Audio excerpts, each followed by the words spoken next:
Hi hello నమస్తే నేను మీ Aishwarya welcome to Dhatri business. ఈ రోజు మనతో పాటు ఉన్నారు Pavan Kumar from trading bros Telugu. Hi Pavan. Hi ma'am. So Pavan, మా ధాత్రి వ్యూవర్స్ అందరికి కూడా నీ కోసం కొన్ని వర్డ్స్ చెప్పు. యాక్చువల్లీ మనది one of the best trading channel అనమాట ఏపీ Okay. తెలంగాణ. టాప్ 5 లో మనది ఒకటి. So Oh, most of the nice. Trading తెలిసిన వాళ్ళకి అయితే నేను తెలిసి ఉంటాను. లైక్ అదర్ సెగ్మెంట్స్ లో నేను తెలియకపోవచ్చు కానీ లైక్ మనం ఏంటంటే so most of the people AP తెలంగాణలో ఎలా ఉంటారంటే లైక్ అకౌంట్ హ్యాండ్లింగ్స్ అని చెప్పేసి లైక్ అమౌంట్ తీసుకుని ట్రేడ్ చేయడం, టెలిగ్రామ్ కాల్స్ అని చెప్పేసి ఈ సెగ్మెంట్ లో రన్ అవుతుంది. ఓకే. బట్ ట్రేడింగ్ ఎవరో కూడా ఎడ్యుకేషనల్ పర్పస్ లో తీసుకుంటలే. యాక్చువల్లీ లెర్నింగ్ ఉంటేనే ఎర్నింగ్ ఉంటుంది. అంతే. ఓకేనా. So most of the people ఏంటంటే దీన్ని ఒక లైక్ ఇండియాలో కూడా ఒక గ్యాంబ్లింగ్గా కానీ లేకపోతే ఒక చెయ్యకూడదన్న అపోహతో ఉండడం జరిగింది. ఎక్కువ శాతం దీంట్లో లాసెస్లో కూడా ఉంటున్నారు. ఎందుకంటే more than 80% of the people మీకు మీ పక్కన వాళ్ళు కానీ వీళ్ళు కానీ లాసెస్లో కనపడుతుంటారు. ఎందుకంటే 80% ఆఫ్ ది పీపుల్ కూడా నేర్చుకోలేని వాళ్ళు. మిగిలిన ఏదైతే 20% ఉన్నారో వాళ్ళు నేర్చుకుంటారు. సో మనం ట్రేడింగ్ బ్రోస్ ఛానల్ అయితే లెర్నింగ్ మీద ఫోకస్ పెట్టామన్నమాట. కోర్సెస్ లేకుండా ఏమీ లేకుండా ఓన్లీ ఫ్రీ సెషన్స్. సో అట్లా. So okay. సో ట్రేడింగ్ మీద మొత్తం మీకు మంచి గ్రిప్ ఉన్నట్టు ఉంది. సో మీకు ఈ రోజు నేను అడగబోయే మెయిన్ మోటో ఏంటంటే, సో పవన్ జనరల్ గా అయితే ఎవరైనా కెరియర్ ని ఎలా చూస్ చేసుకుంటారు, ఒక సాఫ్ట్వేర్ ఒక డాక్టర్ చాలా కామన్ అది. కానీ ట్రేడింగ్ అనేది చాలా మంచి కాన్సెప్ట్. మీరు ఇప్పుడు చాలా బాగా చెప్పారు ట్రేడింగ్ కోసం. సో ఈ ట్రేడింగ్ ని ఒక కెరియర్ గా చూస్ చేసుకోవచ్చా? కెరీర్గా చూస్ చేసుకునే ముందు నేను బయట పీపుల్ ఏం చేస్తున్నారు అన్న పాయింట్ ఆఫ్ వ్యూలో మాట్లాడుకున్నాను. ఓకే. ఓకేనా. So most of the people income అన్న పాయింట్ ఆఫ్ వ్యూలో వాళ్ళు ఎడ్యుకేషన్ అయిపోయిన తర్వాత డైరెక్ట్గా వచ్చేయడానికి ట్రై చేస్తుంటారు. సో అట్లా కాదు. యాక్చువల్లీ కెరీర్గా ఎవరు చూస్ చేసుకోవాలో కూడా చెప్తాను నేను. ఇప్పుడు నేను ఇనీషియల్ స్టేజ్లో నాది రాజమండ్రి. యాక్చువల్లీ రాజమండ్రి దగ్గర అక్కడ మనకి పాయింట్ ఆఫ్ వ్యూలో చూసుకుని డిగ్రీ బేస్డ్గా వెళ్తే సో మహా అయితే బయట 20,000 30,000 నుంచి మనకి ఇన్కమ్ వచ్చే అవకాశం ఉంది. బట్ ఇనీషియల్ స్టేజ్లో నాకు ఎప్పుడైతే సెకండ్ ఇన్కమ్ కావాలనుకున్నాను, ఓకేనా, సెకండ్ ఇన్కమ్ ఎప్పుడైతే కావాలనుకున్నానో అక్కడ ఏదో ఒకటి చేయడం, లైక్ అక్కడ పీపుల్ ఏం చేస్తారా క్యాటరింగ్స్ వెళ్ళడం కానీ అదర్ వర్క్ చేసుకోవడం కానీ ఇలా చేస్తారు. బట్ నేనేం ఫీల్ అయ్యానంటే ఒక స్టేబుల్ ఇన్కమ్ మనకి జనరేట్ చేయగలిగా ఎడ్యుకేషన్ పర్పస్లో జనరేట్ చేయగలం అనుకుంటే నాకు ట్రేడింగ్ ఒకటి బాగా కనిపించింది. ఆ పాయింట్ ఆఫ్ వ్యూలో మనం ట్రేడింగ్ చూస్ చేసుకోవచ్చు అనుకుంటే చూస్ చేసుకోవచ్చు. బట్ ఎప్పుడు కూడా ఇది సెకండ్ ఇన్కమ్, ప్రైమ్ ఇన్కమ్ కాదు. యాక్చువల్లీ కెరీర్గా చూస్ చేసుకోవచ్చు అంటే చూస్ చేసుకోవచ్చు, దిగిపోండి అని చెప్పేసి పాయింట్ ఆఫ్ వ్యూ చెప్పొచ్చు. కానీ నేను అట్లా చెప్పాలనుకోవట్లేదు, ఎందుకంటే అది కరెక్ట్ కాదు. దీన్ని ఒక బేస్ కింద ఇప్పుడు మీరు బిజినెస్ చేసుకుంటున్నారు అనుకోండి, మీ వచ్చే ఇన్కమ్ని దీంట్లో ఇన్వెస్ట్మెంట్ చేసుకోవడానికి కానీ అట్లా యూస్ చేయొచ్చు. లేకపోతే మీరు ఒక జాబ్ చేసుకుంటున్నారు అనుకోండి, సెకండ్ ఇన్కమ్ కింద చూస్ చేసుకుంటే ద బెస్ట్ వేలో ఉంటుంది. లైక్ ఈ పాయింట్ ఆఫ్ వ్యూలో మనకి సొసైటీలో ఎవరు ఎక్కువగా ఉంటారన్న పాయింట్ ఆఫ్ వ్యూలో చూసుకున్నాం అనుకోండి, ఎవరు ఉంటారు? జాబ్ హోల్డర్స్ ఉంటారు, స్టూడెంట్స్ ఉంటారు, బిజినెస్ చేసే వాళ్ళు ఉంటారు. బిజినెస్ మ్యాన్స్ ఎవరు ఎలా చూస్ చేసుకోవాలి, జాబ్ హోల్డర్స్ ఎవరు చూస్ చేసుకోవాలి అన్న పాయింట్ ఆఫ్ వ్యూలో మాట్లాడుకుంటే, ఇప్పుడు బిజినెస్ చేసే వాళ్ళు మార్నింగ్ లేకపోతే జాబ్ చేసే వాళ్ళు 9కి వెళ్ళి 5 దాకా ఉంటారు. బట్ స్టాక్ మార్కెట్ టైమింగ్స్ చూసుకున్నాం అనుకోండి 9:15 నుంచి స్టార్ట్ అయ్యి 3:30 వరకు కూడా ఉంటుంది. సో ఇలా ఉండడం వల్ల వాళ్ళకి టైం అడ్జస్ట్ అవ్వదు. వీళ్ళకి ఒక సెగ్మెంట్ ఉంది. నేను ప్రతిసారి ఒక ఎగ్జాంపుల్ చెప్తాను.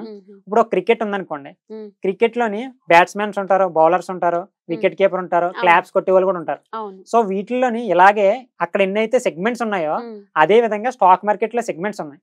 ఆ సెగ్మెంట్స్ ఏంటంటే FNO, stocks, mutual funds, swing trading, communities. So trading లో ఇన్ని సెగ్మెంట్స్ ఉన్నాయి, డిఫరెంట్ కైండ్ ఆఫ్ సెగ్మెంట్స్ ఉన్నాయి.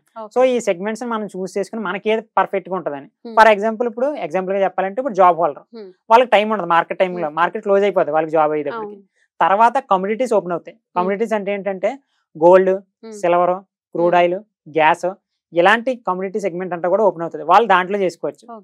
లేదు బ్రో నేను బిజినెస్ మ్యాన్, నాకు ఫ్రీ టైం ఉంటుంది, ఫ్రీ టైం ఉన్నా సరే ఎంతో టైం ఉండదు, అంటే ఒక 9:15 నుంచి నేను 10 వరకు ఉండగలను, తర్వాత నా పనిలోకి నేను వెళ్ళిపోవాలి, నా వర్క్ లోకి నేను వెళ్ళాలి అన్నది ఏమన్నా ఉందనుకోండి, వాళ్ళు ఏం చేయాలంటే మన దగ్గర 3 minutes క్యాండిల్ స్ట్రాటజీ అని ఒకటి ఉంటుంది. ట్రేడింగ్ బ్రోస్ ఛానల్ మీకు కనబడుతుంది, అది సెర్చ్ చేస్తే. సో దాంట్లో ఏంటంటే మార్నింగే 3 minutes లోపే మనం మార్కెట్ లోకి వచ్చి దాన్ని ట్రేడ్ చేసుకుని ఒక 10 to 20 minutes లో మనం ఎగ్జిట్ అయిపోవచ్చు. ఓకేనా. లేకపోతే నాకు ఇదంతా రిస్క్ వద్దు, ఏమన్నా ఓవరాల్ గా హోల్డింగ్స్ చేసే విధానంలో చెయ్యొచ్చా, ఒక ల్యాండ్ హోల్డ్ చేసినట్టు, ఒక అసెట్ హోల్డ్ చేసినట్టు నేను హోల్డ్ చేయొచ్చా అని పెట్టుకున్నాం అనుకోండి, మార్కెట్ లో 2 విధాలుగా ఉంటుంది మేడం. దీంట్లోని ఇంట్రాడే అంటారు. ఇంట్రాడే అంటే ఏంటంటే మార్నింగ్ 9:15 ఓపెన్ అవుతుంది అని చెప్పాను కదా, 3:30 దాకా ఇన్ బిట్వీన్ ఇంట్రాడే పెట్టామనుకోండి, ఇన్ బిట్వీన్ లో ఎక్కడ ఎంట్రీ తీసుకున్నా సరే లాస్ట్ కు ఎగ్జిట్ అయిపోతాం. ఆ రోజు ఎగ్జిట్, ఈ రోజే కొని ఈ రోజే ఎగ్జిట్ అయిపోవడాన్ని ఇంట్రాడే అంటారు. ఈ రోజు కంటే మించి మీరు హోల్డ్ చేయడాన్ని డెలివరీ అంటారు. ఓకే. అలా కాదు నాకు తక్కువ టైంలోనే మొత్తం అయిపోవాలంటే దాన్ని స్కాల్పింగ్ అంటారు. స్కాల్పింగ్ ఎలా అంటే 3 minutes time frame, 10 minutes time frame, అదేవిధంగా 5 minutes time frame, 2 minutes time frame, ఇలా తక్కువ టైంలో ఎంట్రీ తీసుకుని ఎగ్జిట్ అయిపోవడాన్ని స్కాల్పింగ్ అంటారు. ఓకే. సో ఓకేనా? ఈ వేస్ అన్నిట్లో ఏ వేలో వెళ్తే మనకి మంచి ప్రాఫిట్ ఇట్స్ డిపెండ్స్ ఆన్ వస్తదంటారు? Your person madam.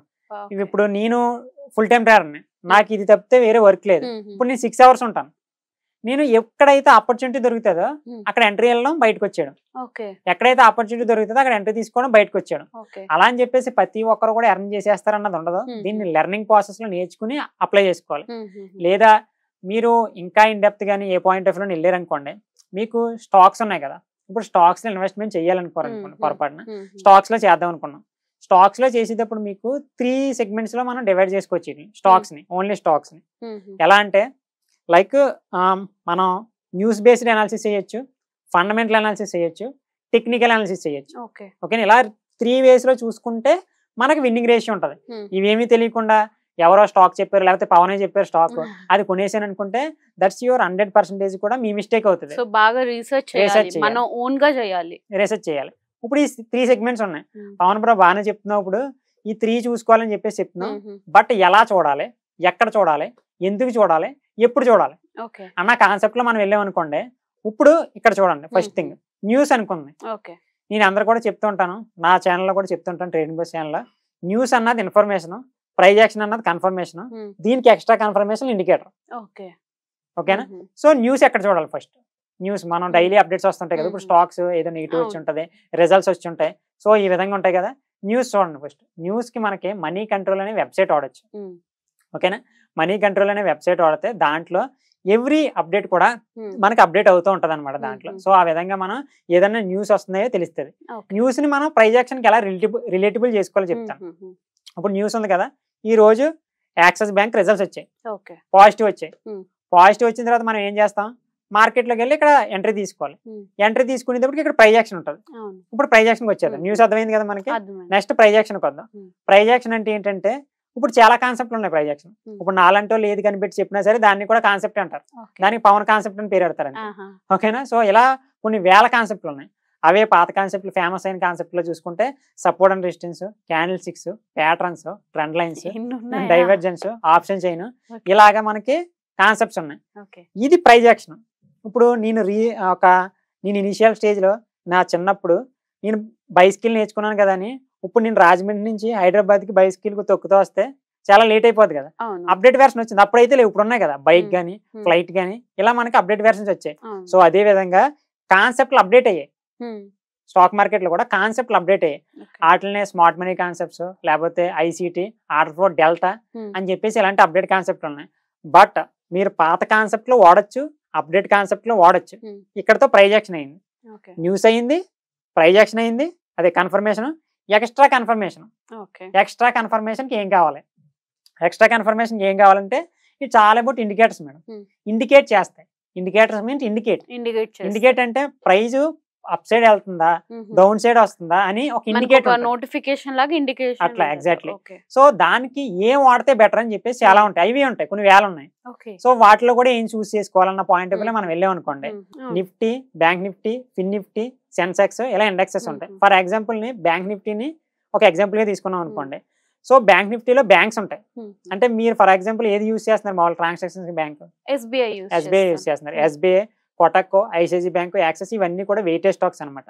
సో ఈ వెయిటేజ్ స్టాక్స్ లో మనకి ఏది అప్డేట్ వస్తే దాని ప్రకారం ఇది మొత్తం మూమెంట్ ఇస్తుంది అనమాట. అంటే వీటిలన్నిటిని మొత్తం మూమెంట్ బ్యాంక్ నిఫ్టీలో కనబడుతుంది. ఓకేనా? ఈ బ్యాంక్స్ అన్ని మూమెంట్స్ కలిపి ఇది ఒక షాప్ అనుకోండి, బ్యాంక్ నిఫ్టీ అన్న షాప్. ఇవన్నీ కూడా ఇంగ్రీడియంట్స్. ఇవన్నీ కూడా సేల్ అవ్వడం బట్టి, మార్కెట్ లో ప్రాఫిట్స్ అవన్నీ రావడం బట్టి, ఈ రోజు ఒక మూమెంట్ బట్టి ఈ మూమెంట్ అన్నది ఉంటుంది అనమాట. సో అలా మనం ఇండెక్స్ ని బేస్ చేసుకుని చూసుకోవచ్చు. అలా న్యూసెస్ కి దానికి రిలేటబుల్ గా చేస్తా యూస్ చేయొచ్చు. ఇప్పుడు ఇండికేటర్ గురించి మాట్లాడుకుంటున్నాం కాబట్టి బ్యాంక్ నిఫ్టీ ఓపెన్ చేసాం. ఓకేనా? బ్యాంక్ నిఫ్టీలో ఓపెన్ చేసి అక్కడ ట్రేడింగ్ వ్యూలో చార్ట్ ఉంటుంది మీకు, ట్రేడింగ్ వ్యూ అని. దాంట్లోనే అందరూ కూడా చూస్తారు, ట్రేడర్స్ అందరూ కూడా.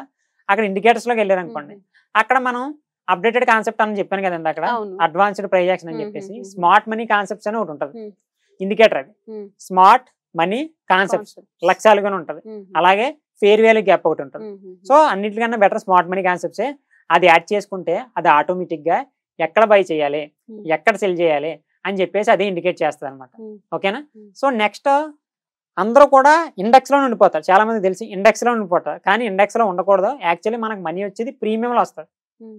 ఓకేనా? ప్రీమియంలో వస్తుంది. ఆ ప్రీమియంకి ఇండికేటర్ ఏంటంటే SMMA, okay. Smooth moving average. అక్కడ దాన్ని సెట్ చేయాలి, అది వస్తుంది.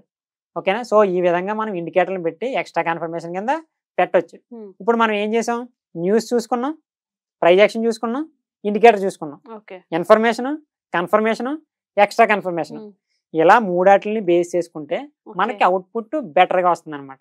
ఓకే. సో దట్స్ సో ఇన్ని ఉంటాయి అన్నమాట. మనం ఒక దాంట్లో ట్రేడింగ్ లో పెట్టాలన్నా కూడా ఇన్ని ఆలోచించుకొని మనం పెట్టాలి. అవన్నీ చాలా బాగా ఎక్స్ప్లెయిన్ చేస్తారు. Thank you so much. Thank you.